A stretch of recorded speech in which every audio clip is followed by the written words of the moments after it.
Photo खींच लेना।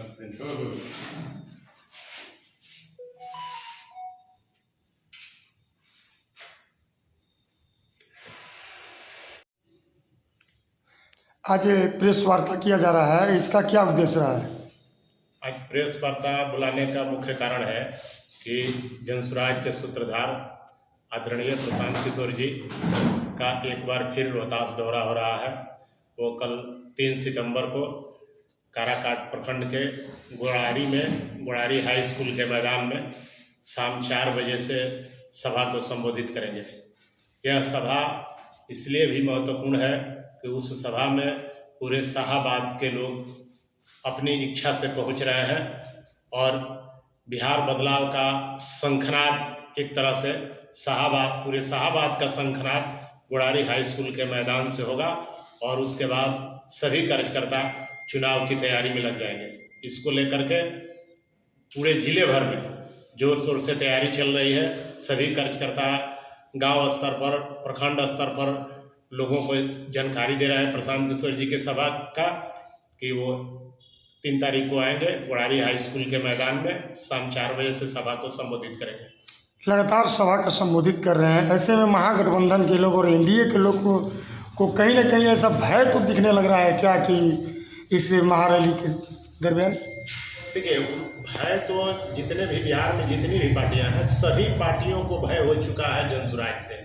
अब भय इस बात का नहीं है कि उनका क्या होगा, भय उनको इस बात का है कि जब कांग्रेस के शासनकाल से 1977 में जनता उठ गई थी तो जेपी आंदोलन शुरू हुआ था और फिर एक बार बिहार की जनता इन सारे सत्ताधारियों से उब गई है और इस बार जेएसपी आंदोलन शुरू हुआ है।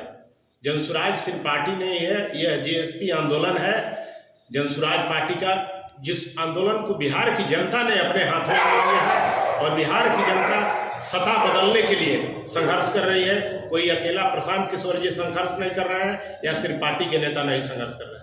मुख्यमंत्री नीतीश कुमार लगातार आगामी चुनाव को देखते हुए घोषणा पर घोषणा कर रहे हैं, योजनाएं ला रहे हैं, क्या लग रहा है किसका असर देख रहे हैं? ये उनका कमजोरी है। 20 वर्ष सत्ता में रहने के बाद भी यदि लगातार 5वीं बार सत्ता में आने के लिए अगर वो रेवड़ी जनता को बांट रहे हैं तो समझिए कि वो पूरी तरह से कमजोर हो चुके हैं।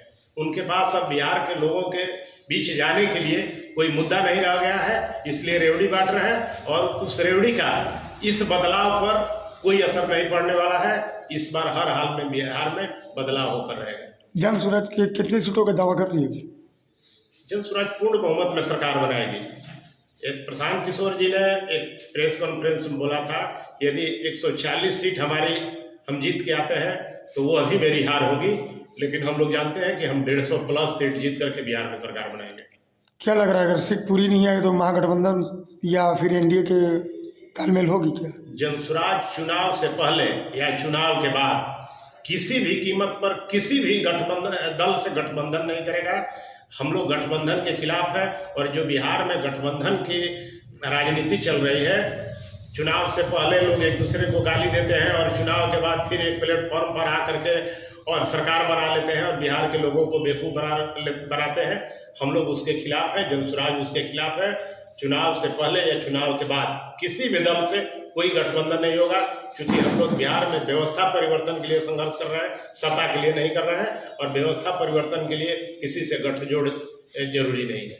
अभी जो ये राजनीतिक पार्टियां पक्ष हो या विपक्ष हो, भाषा की मर्यादा को खोती जा रही है, जिनके तार तार हो रहा है, उस पर आपकी पार्टी के क्या स्टैंड है? पहला नंबर तो अब मैं आपको बता दे रहा हूँ कि बिहार में कोई विपक्ष नहीं है, सारे सत्ता पक्ष वाले हैं और ये अपने मर्यादा को पार करते हैं चुनाव में आकर कि ताकि जनता गुमराह हो।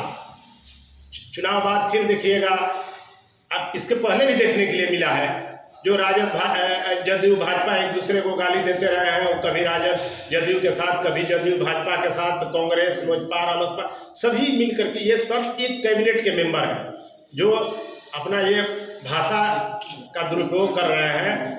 वो आम जनता को गुमराह करने के लिए, आम जनता के अंदर आवेश पैदा करने के लिए कि हम राजद के विरोधी हो जाएं, हम भाजपा के विरोधी हो जाएं, हम जदयू के विरोधी हो जाएं, ये जनता को सिर्फ गुमराह करने के लिए वो लोग भाषा का इस्तेमाल कर रहा है। उस भाषा पर मेरा कोई कमेंट नहीं है। आपका परिचय? विनोद तिवारी, मुख्य प्रवक्ता जनसुराज।